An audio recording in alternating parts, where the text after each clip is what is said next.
Hi, it's time for another verb of the day. Today's verb is throw.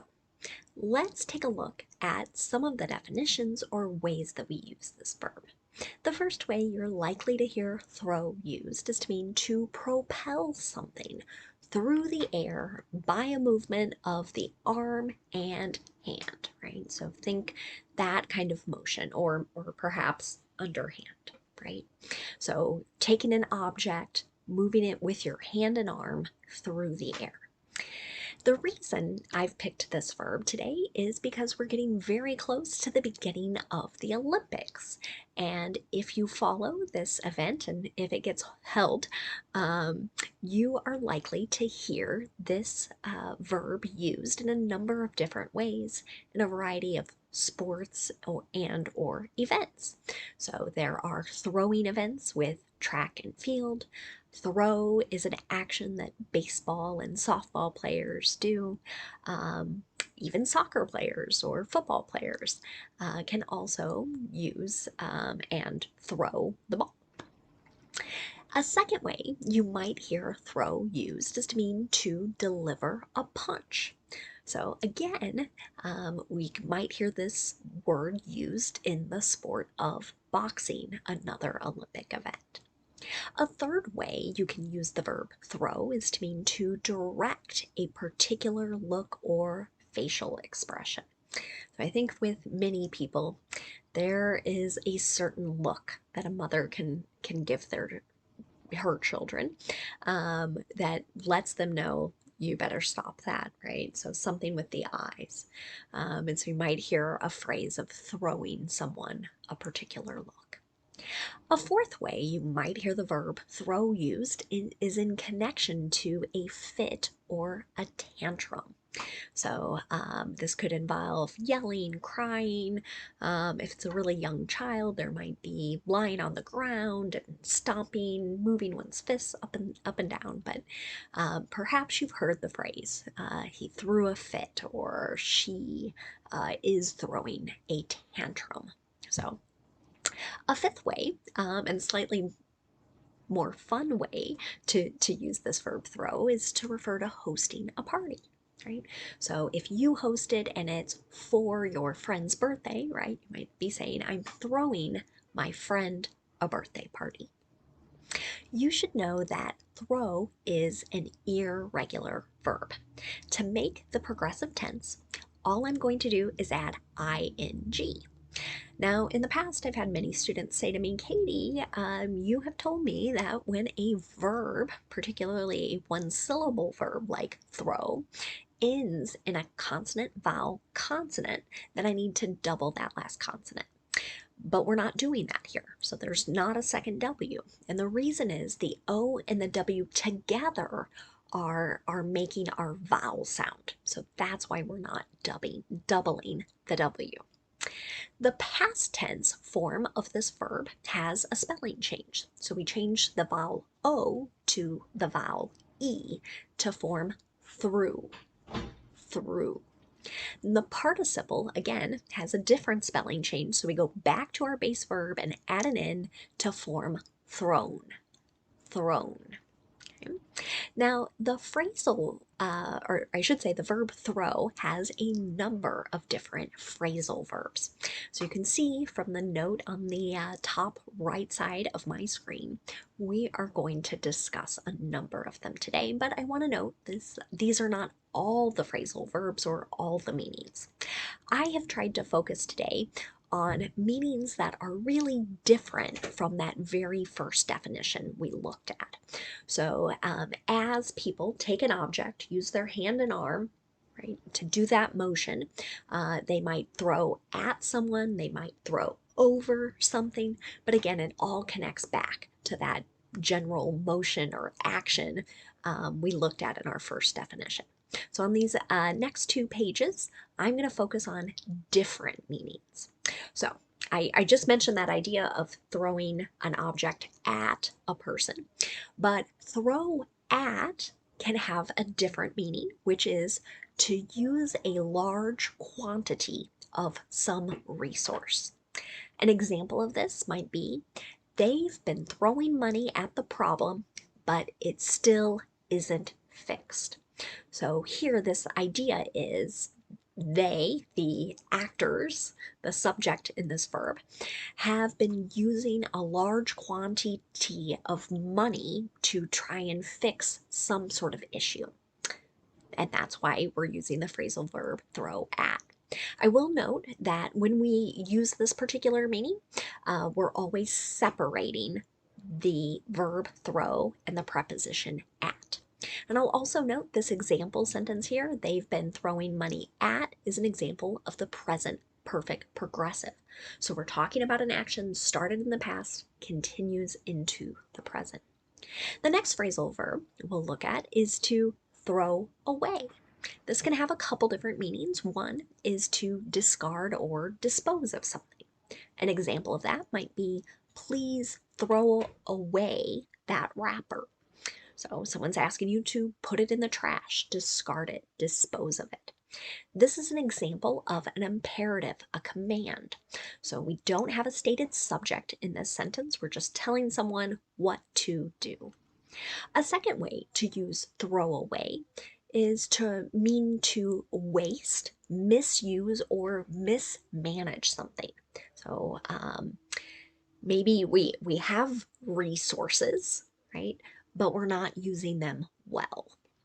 An example of that, the team threw away its big lead in the second half of the game.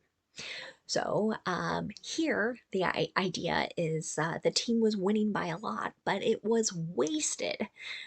Maybe they didn't try hard enough or play well enough, but they ended up losing the game. So they wasted that big lead.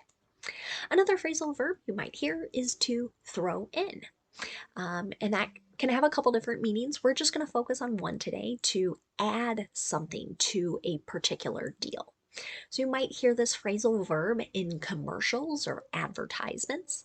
For example, if you add a new line, we'll throw in a new phone. So if this is something a cell phone or mobile device carrier might say in one of their commercials, right? So like T-Mobile, Verizon, US Cellular, etc. So this idea, if you pay for maybe a year or 2 years of service, we're going to add in a free phone to this particular deal. Another phrasal verb you might hear is to throw off. This can have a couple different meanings. We'll focus on one of removing an article of clothing rather quickly. An example of that, they threw off their shoes and ran to play in the basement. So here the idea is they quickly took off their shoes. Again, this is not a literal throw. And I'm realizing as I'm talking, I think I've forgotten to tell you about some of the verb tenses in these last examples. So they threw off their shoes and the team threw away the lead are both examples of the simple past tense. The other example, will throw in a new phone, is an example of the simple future using will. So again, this idea of a promise. The last phrasal verb we'll look at on this page is to throw on. This is kind of the opposite of throw off. So throw off was remove clothing. This is to put on clothing. And again, the idea is usually that it's done pretty quickly. An example here, I'll throw on my jacket and come outside to help. So here the idea, someone's going to put their jacket on and go outside. I'll throw on is another example of the simple future using will. This is likely to be seen as an offer to help, an offer to do something in the future. Let's continue looking at some more phrasal verbs now. The next one we'll look at is throw out. There are so many meanings for this particular phrasal verb. We're going to focus on 4 of them. The first is to discard or dispose of something. So with this particular meaning, it's very similar to throw away. And again, that idea of putting something in the trash. An example sentence here, he always throws out greeting cards. So this is an example of the simple present. I'm talking about someone's habit or their routine.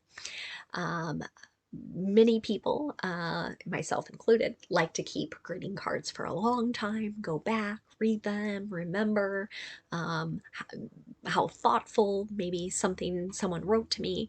But this person is not very sentimental. They are going to look at the card, read it, put it in the trash.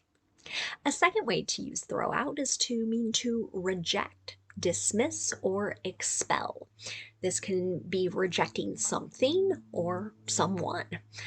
An example, the judge threw the case out. So here it means really if someone has started a lawsuit against another person or entity, judge is saying, nope, I'm rejecting this. This is not going to move forward. This is an example of the simple past tense. Again, we can see that irregular through. A third way to use throw out means to casually propose something. So this might be done verbally, as in the example sentence here. Please throw out some ideas for next week, right? So we're asking for suggestions, ideas. This is another example of an imperative, a command. So no stated subject. The last meaning of throw out that we're going to examine is to force something out of alignment. So this might be describing an injury or a strain. Let's look at an example. Have you thrown your back out before? Many times you will hear people describe maybe some pain or an issue they're having as throwing out a particular body part.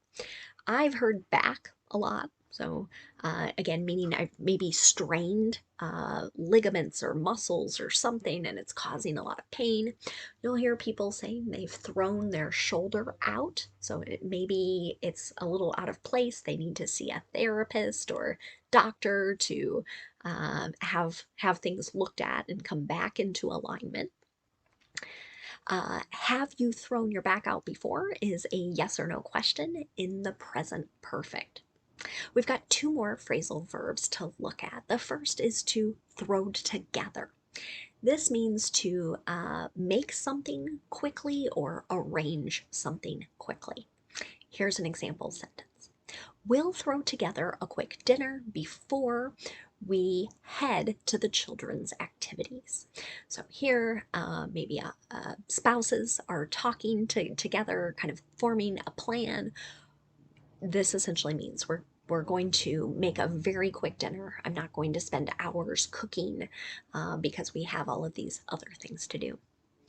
The last phrasal verb we'll look at is kind of unpleasant, but I'm afraid it's something you might hear, and that is to throw up.